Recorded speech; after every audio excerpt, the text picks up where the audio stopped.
What is going on, everybody? Welcome to Patch G.0. I am your host, Immortal TG, and today we are solo queuing for Pal World. That's right, Pal World is a game that has taken the industry by storm. We were so deprived of Pokemon content that now that we got what people are calling Pokemon with guns, which, yeah, but not, but no at the same time. Yes, it does have the capture points, and yes, your pals do have guns, but you only get the guns by the end game, to be honest. Most of the time, it's just you smashing ore, stone, wood, resources, instead of actually shooting something. And when you do start shooting something, you're already in the, level 30s and above? So you're already approaching the end game. So while it is fair to say it is Pokemon with guns, it's more of a survival game than it is Pokemon. And if you don't know, you gotta play this game. So if you don't know, now you know. Let's get into it. So, Patch G.0, for those who don't know, and if this is your first episode of Patch G.0, we have like a whole bunch of these now, is basically we talk about, or I at this point, speak about things that we wish to see in the game. None of these things are confirmed. None of these things have even been announced or hinted at to happen. This is just, as a striving game developer, ideas and thoughts in a perfect world. What would my Pal world look like?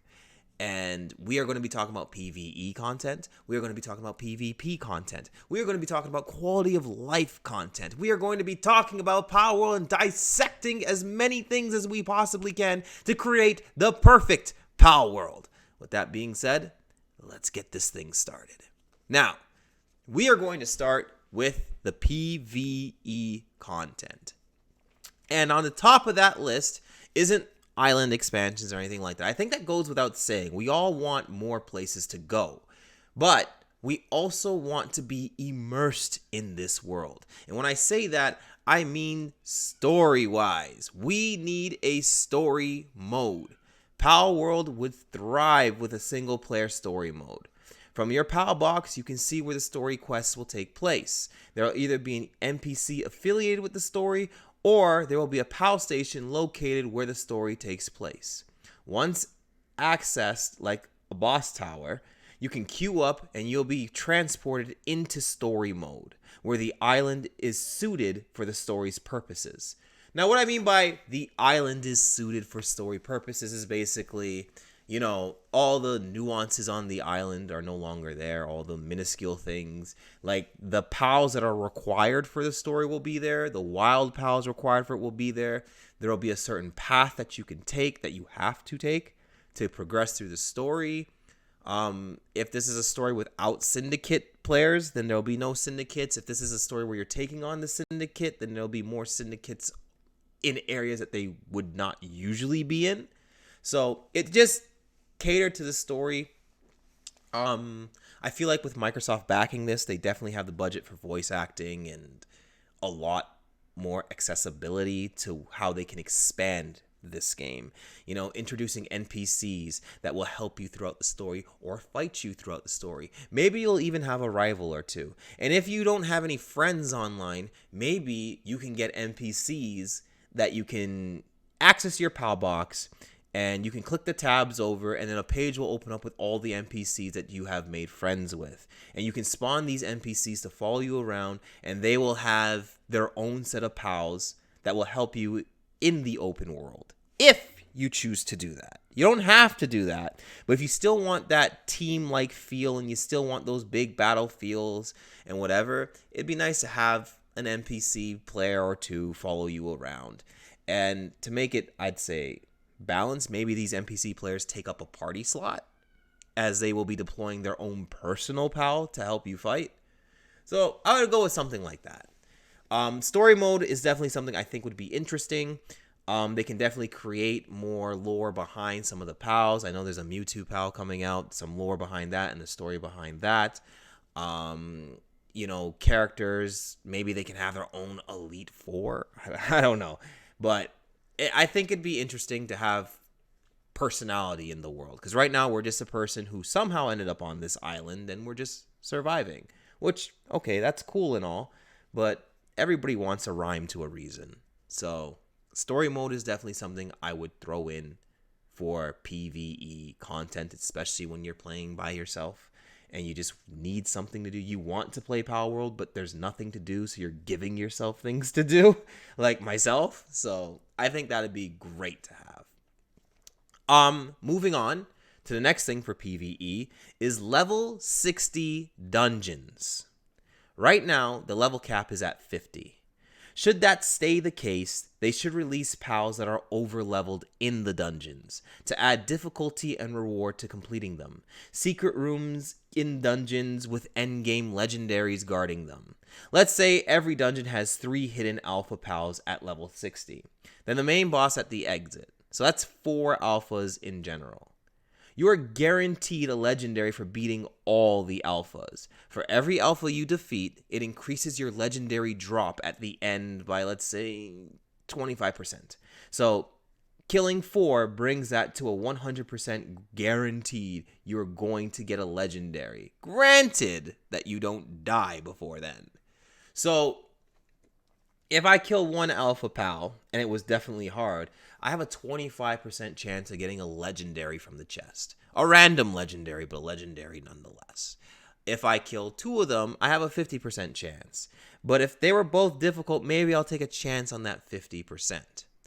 And the boss at the end counts as an alpha.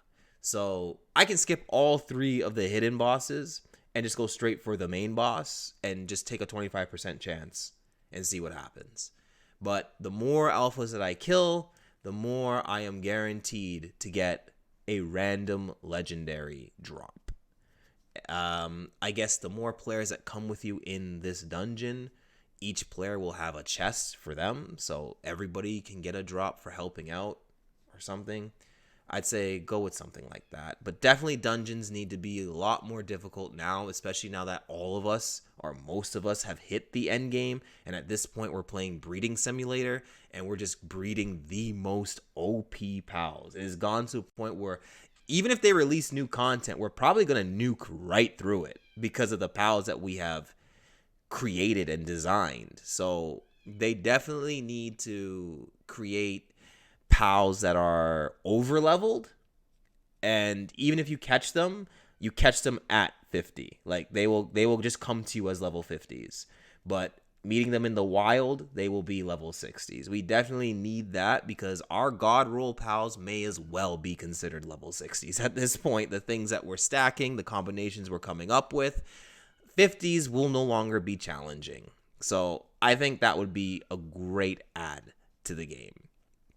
Speaking of, everybody loves their pals, or at least I hope they do. I love my Anubis. I love my whole entire pal pack party.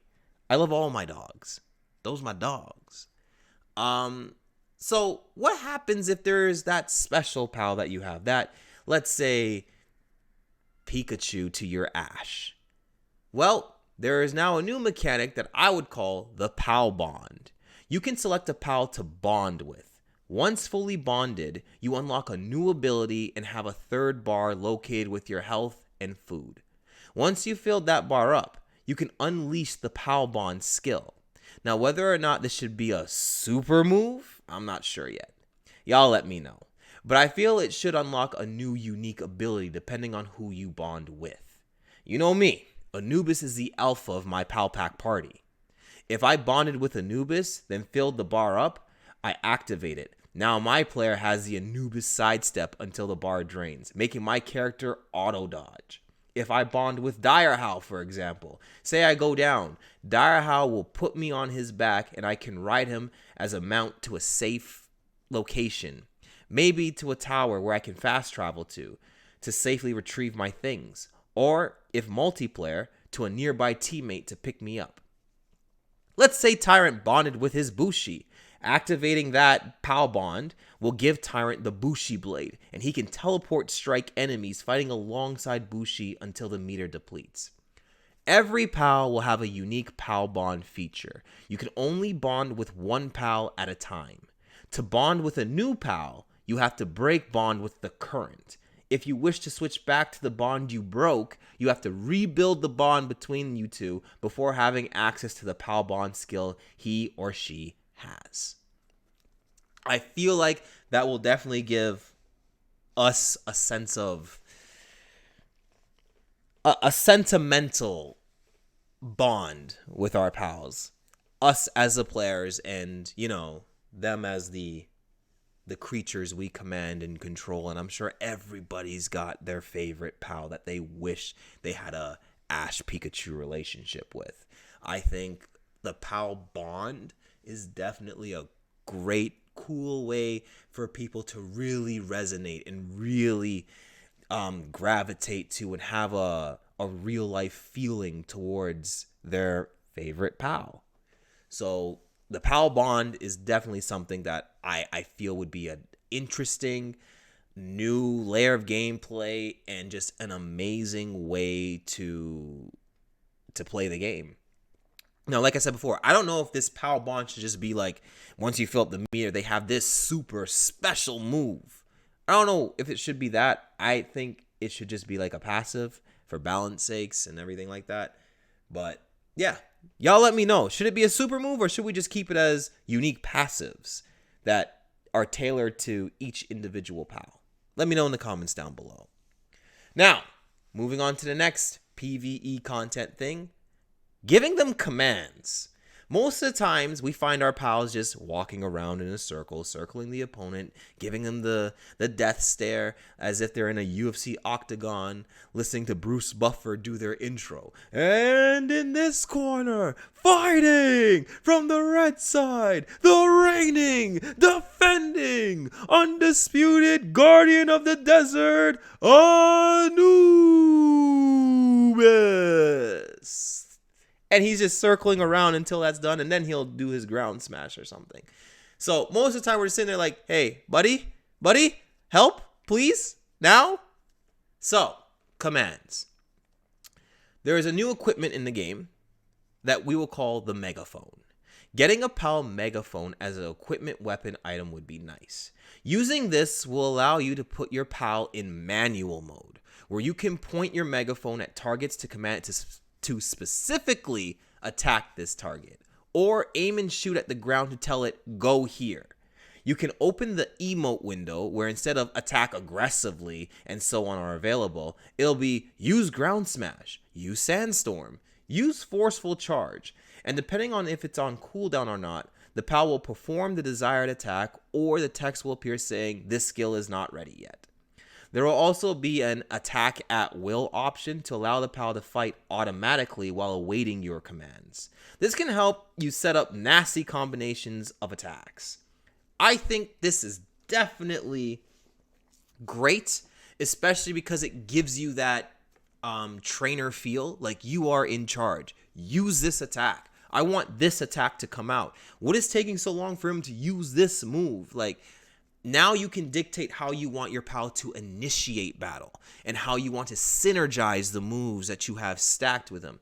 Like, I could use forceful charge. I can use ground smash into roundhouse into forceful charge. I can just link those three moves together and Anubis will do all three of them because I am commanding him to do so. If there's a move coming out, instead of recalling him and then rethrowing him out there, I can command him to move over to the side. Hey, move over here, quick. Move over there. And he will start getting out of certain attack radiuses and he'll start creating new angles and etc. I'm talking like this is a fighting game. But I feel like the megaphone would definitely be a great addition to the game to give you more control over how your pal behaves in battle. Now, end game content. What happens when we make it to the end? Because right now, the problem that we're having in Power World is there's no real end game. And we're just finding things to do. So, let's talk about end game content. Let's talk about raids. We talked about dungeons, but let's get to the raids. Let's talk about what I call the Untamables. This is the true end game content. Untamables are the broken, overpowered pals that you cannot capture. Untamable allows for some crazy huge bosses, overwhelming pal monsters, epic showdowns. You head to your pal box and you press a tab over to flip to the page from the world map to the raid map. There you can queue up for an untamable raid. All players in your guild will be notified that you are starting one. They can go to any pal box controlled by your guild to join you. Once the party is ready, you will spawn to the entrance of the Untamable Raid. A pal box will be there to greet you. Inside the pal box is a column for each player. It would look like you were deploying pals to work at the base. This, however, will have your party pals inside the pal box. You can pick one pal to pull out, one for each of you. Once done, the raid gate will open. As you go through the raid, pal boxes will serve as checkpoints. You can swap out the pal you have for another in the pal box. This allows your current to heal or revive. T-Fit ponds will be located inside the dungeon, where you and your pal can bathe in it to heal if you're in dire need. You'll be fighting various pals that you cannot capture, as they are untamable. Overpowered dire howls or overpowered grizzbolts, you name it. They are all level 55 and extremely aggressive. The only level 60s in the Untamable are the hidden alpha bosses and the Untamable boss at the end. So, why come here? The loot is amazing. Chests filled with ammo, legendary spheres, ingot piles to mine, schematics to uncover, loads of gold coin, legendary fruits, huge eggs that will birth pals with 4 gold passives, and the new Master Sphere. Master Sphere. Master Sphere. The new Master Sphere.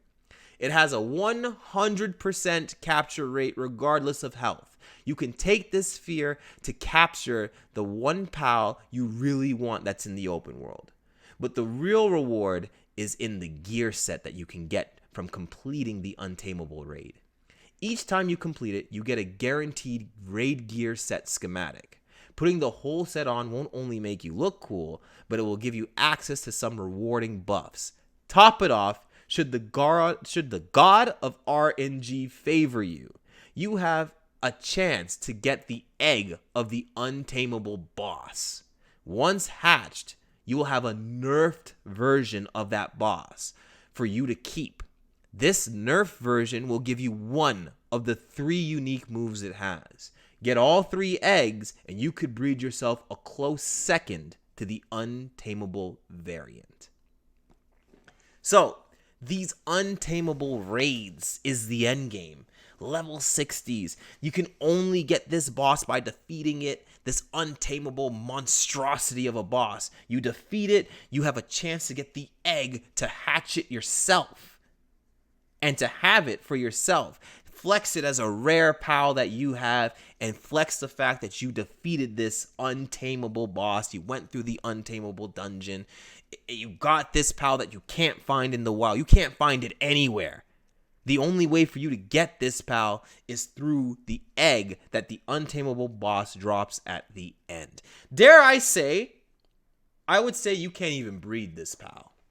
I say every time you go there, and if you get the chance to get the egg drop, every egg, it might spawn you with 3 of its unique moves. It might spawn you with only 2 or just 1. It's like breeding, but you're going through a raid to get this egg and a chance to get the best of the Untamable variant that you can have. Of course, the Untamable variant will always have the beefy boss stats and everything like that. Like, no matter what you do, your variant won't be the original. But you will have a child of that Untamable boss for you to keep and display as a trophy, to companion with, etc., etc. I think Untamables definitely will give a big team feel. Like, let's get the guild together, boys, and let's raid this Untamable dungeon. Let's get this Untamable thing. Let's get the raid gear. Let's get some great legendary schematics. Let's go for the challenge. Let's go for the content. Untamable raids, it's almost as if there's no ceiling to it. And it gives the Pal World creators a chance to create these really, really big, broken pals, right? They're untamables. They are the legendaries, the gods of Pal World, per se.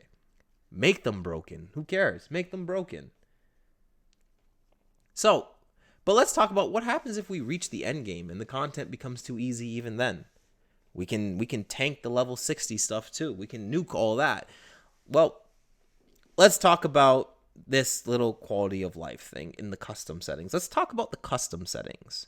New custom settings to improve the challenge of Pal World. A new setting that allows you to buff damage from non-friendly pals, an aggressive meter, and a minimum pal level setting, which allows you to set the lowest level pal you will encounter throughout the island. Also, a new raid event. Alpha pals have come for territory. The raid will spawn alpha pals, random ones, at your base. Up to 3 alphas at one time. Why 3? Let's say you have a base of 15 level 50s. One alpha will get nuked. Raid should inspire immediate action. This will do just that. And as I said before, of course, expanded islands and more pals to capture. Maybe more wolves. That'd be great, but that's an obvious one.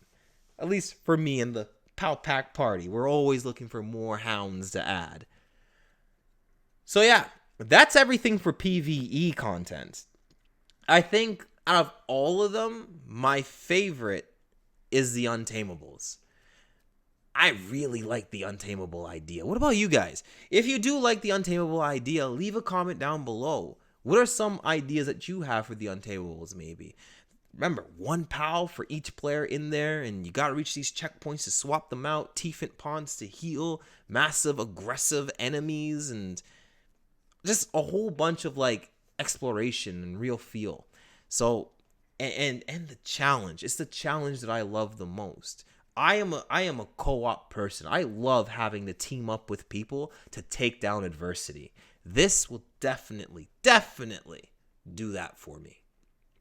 And of course, you can have those amazing pal trainers, whatever you want to call them, who can solo the Untamable, maybe come up with I solo this Untamable raid. How do I do? And you just see these crazy pals just going through the raid solo. It creates so much more content for Pal World as well. So let me know how you guys feel about all the PvE ideas, and comment down below what you think should be added, removed, wouldn't work, the Pal Bond, the Untamables, whatever it is. Let me know down below. Right? So that covers PvE. Let's get into the PvP. So now you can have open world PvP lobbies and all that. We know that already. That's already a thing, I believe, on Steam. I'm a Microsoft guy, okay? I haven't seen PvP. But what if you just want to get straight into it without the worry of losing items and base destructions and all that? What if you're a PvE player who wants to, at times, PvP, but without world risk?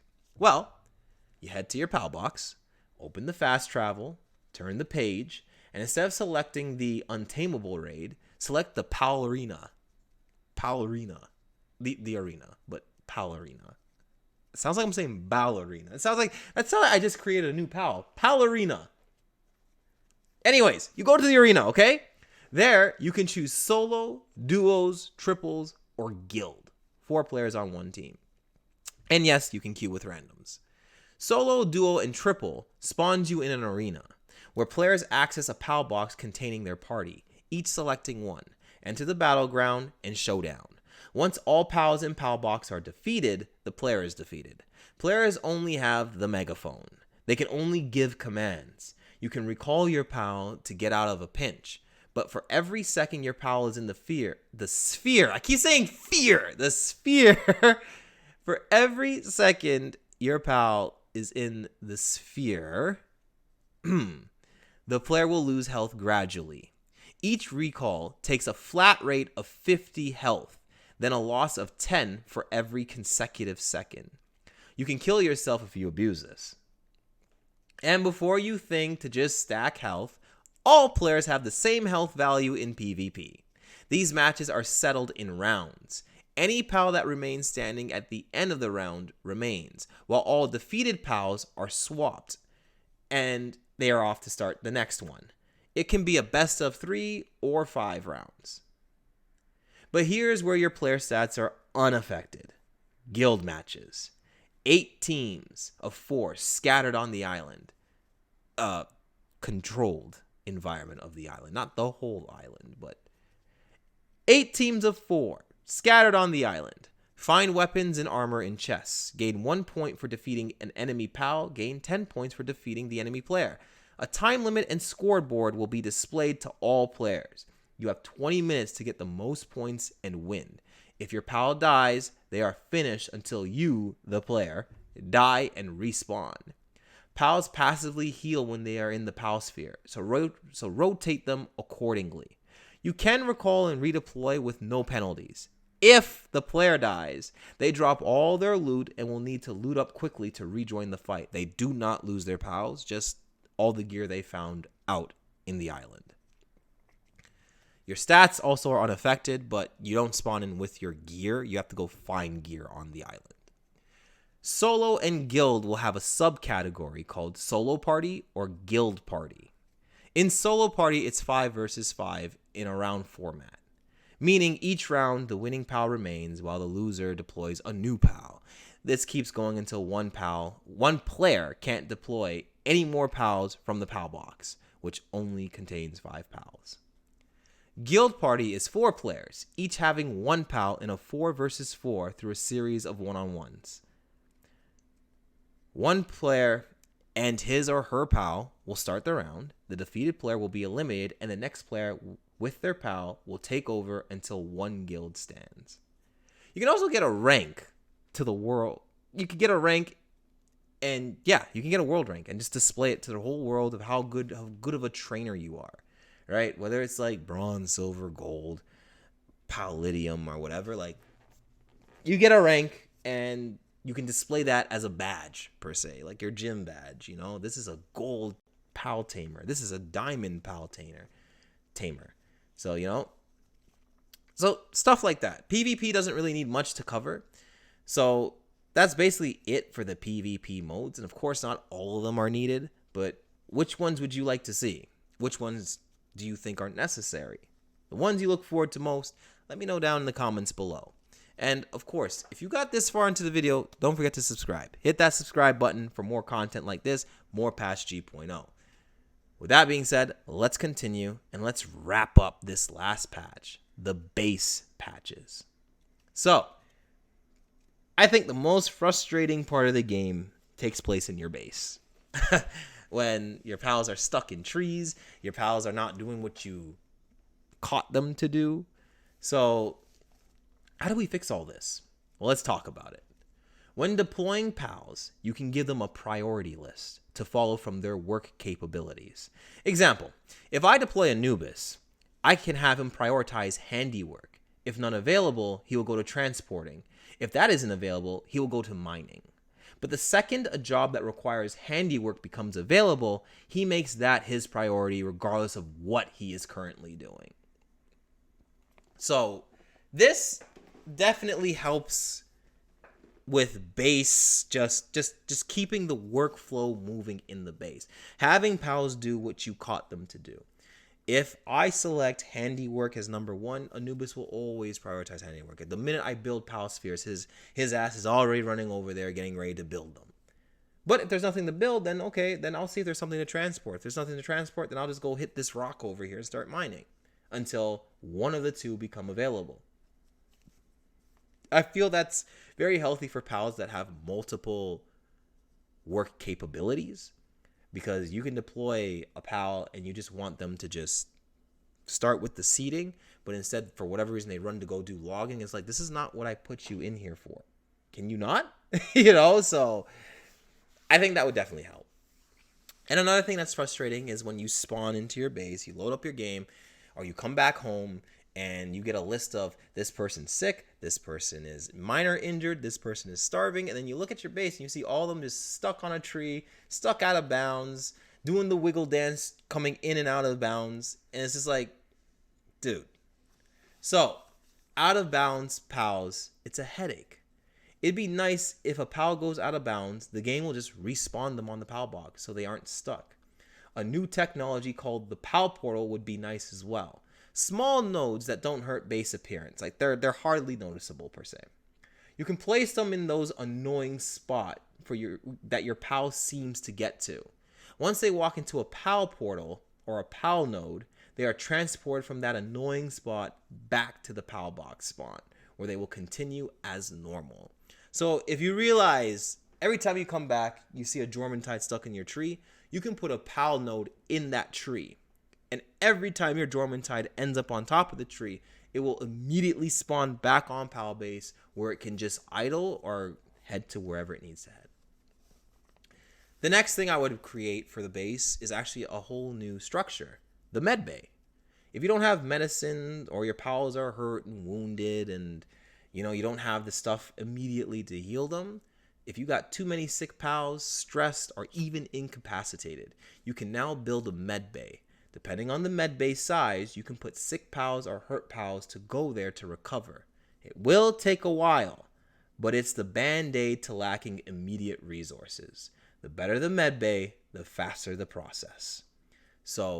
And the more pals you can put in the med bay. So if you have like a small med bay, the small med bay will probably have only like 2 beds.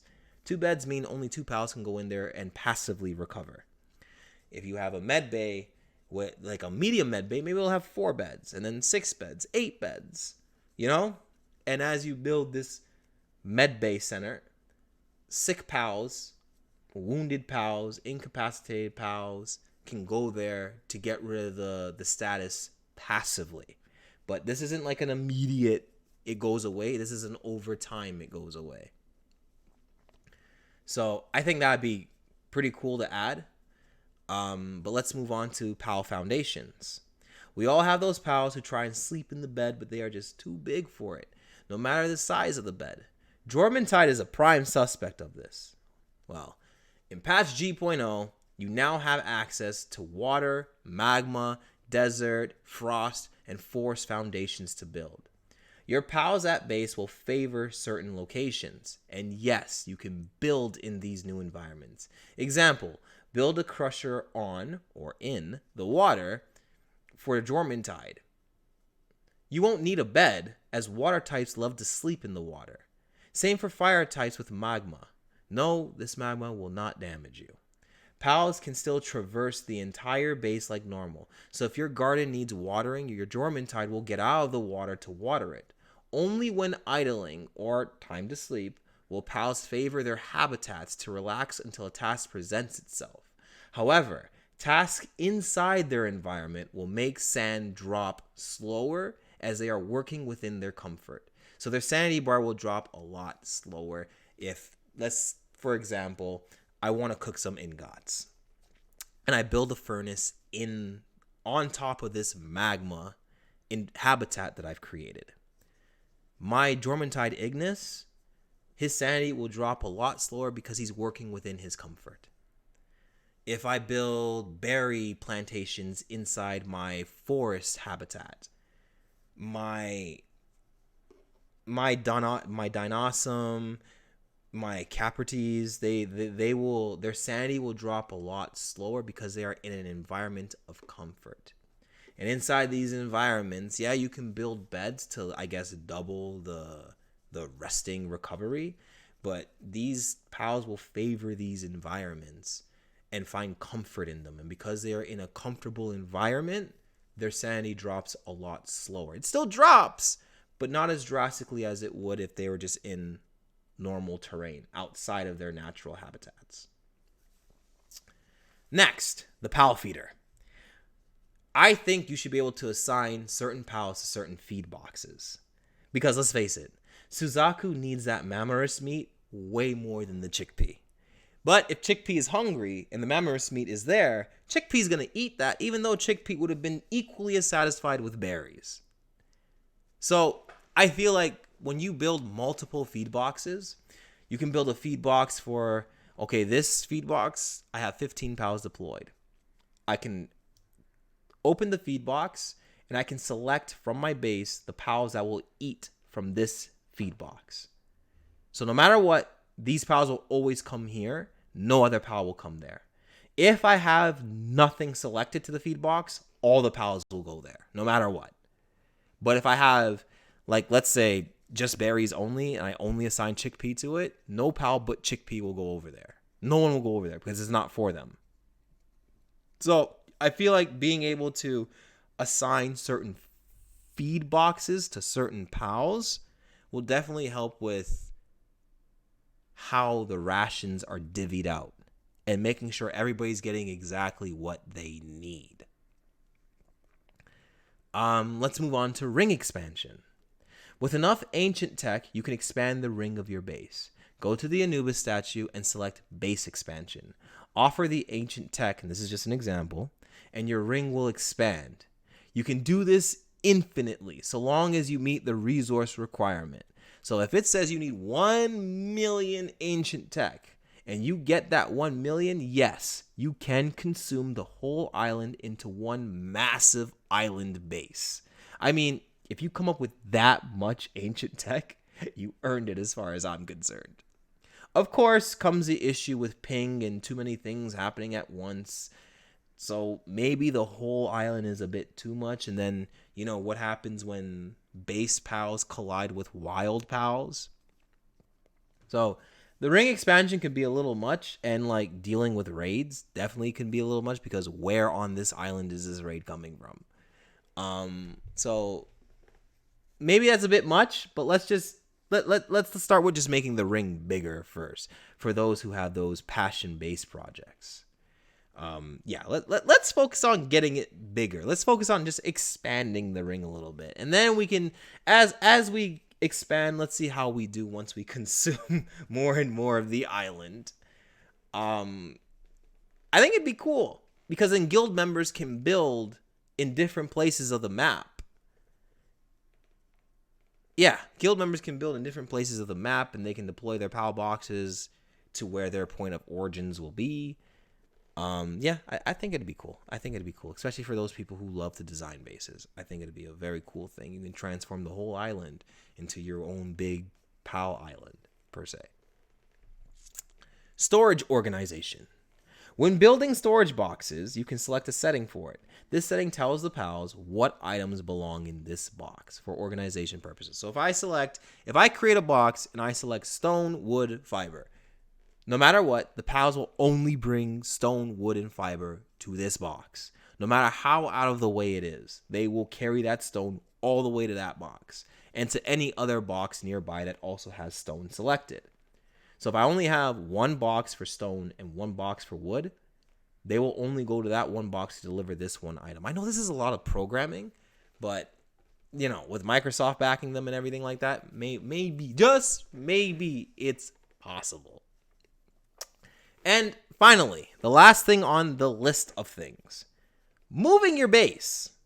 Being able to pick up objects without destroying them and placing them elsewhere is a big must. I can't tell you how many times, like, I don't like that there. Then I break it. Now I'm encumbered, and now I got to grapple hook to the nearest chest to put it all in a chest and then find a place to put it later.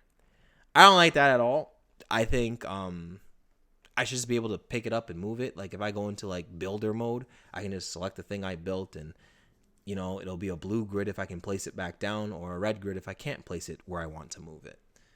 And I also want to be able to build on structures.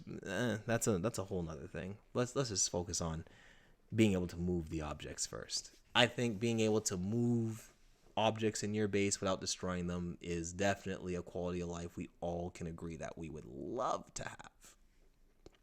So hopefully we get that. But that will do it for this video. That's it.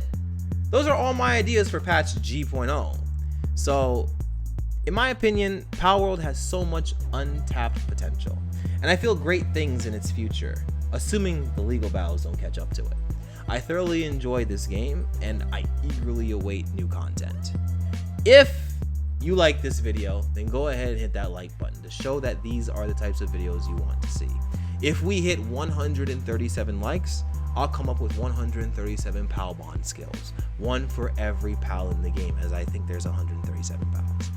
So if we hit 137 pals, oh wow, 137 pals. If we hit 137 likes, I'll come up with 137 pal bond skills, one for each of them. So yeah, you got your mission. If there's more you think should be added, put it in the comments below. We will be responding to all of our comments. If you made it this far, subscribe to the channel for more gaming content and to keep up with the Pal Pack party as we continue our adventures. Thank you everyone who made it this far. Please subscribe to the channel as it will help us. And I will see you